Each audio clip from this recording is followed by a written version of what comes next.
Hi, my name's Eliza Davis, and I'm here today to talk to you about the Holocaust. But most importantly, I want to point out a main topic, and that is concentration and extermination camps. In the year of 1933, the Nazis took over Germany and created a sadistic and horrible divide. Hitler, their leader, didn't think Jews should be treated the same. In fact, he didn't even think they should exist at all. Therefore, he created a system that would wipe out the whole Jewish belief and eliminate them entirely.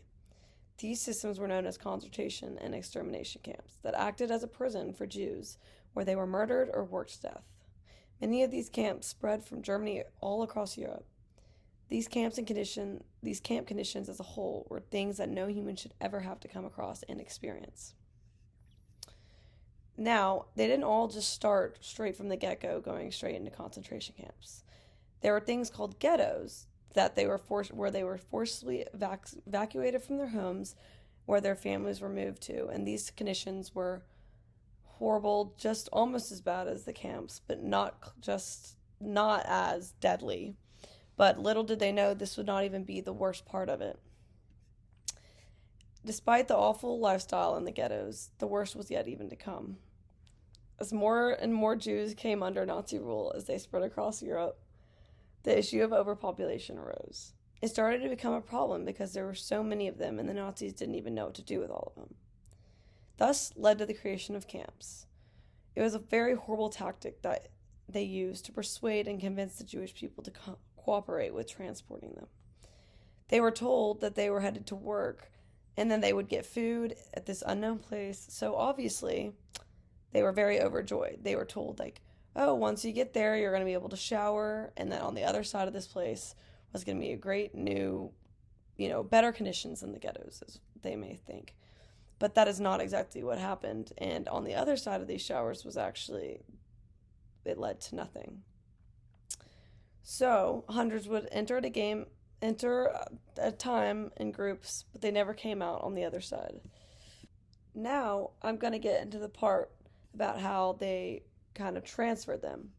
So the whole transportation method was by train. And it was not like any train where they would have to load into these cars and you could sit down and sit with everybody else. No, they were packed to the brim where each person, it was a body. And the only time you knew that somebody was like sitting down was that they had not made it because had fallen into the cracks.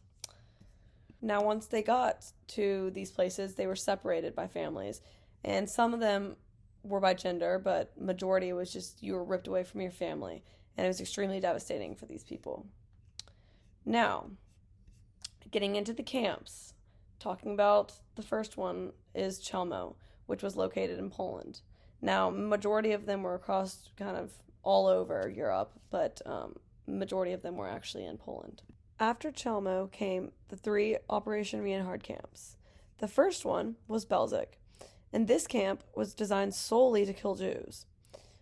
Belzec was one of the 3 extermination camps set up under a plan to exterminate the entire Jewish population of central and eastern Poland.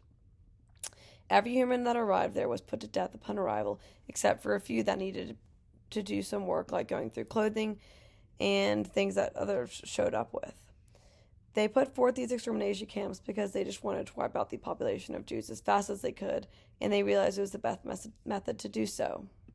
There were only 2 Jews that are known to have survived Belzec, while a few others escaped, and they were never heard from again. The second camp was called Sobibor, and this camp was built by the Nazis that was actually based off Belzec. They actually used information and methods that Belzec had and took them and perfected them so they didn't make the same mistakes and same flaws that Belzec did. The third Reinhard camp was actually 2 parts. This was called Treblinka. Treblinka 1 and Treblinka 2. The first was a forced labor camp where they were expected to do labor and ranging from working in gravel pits, forest irrigation areas, to burying the bodies and handling clothes. The second camp was the death camp.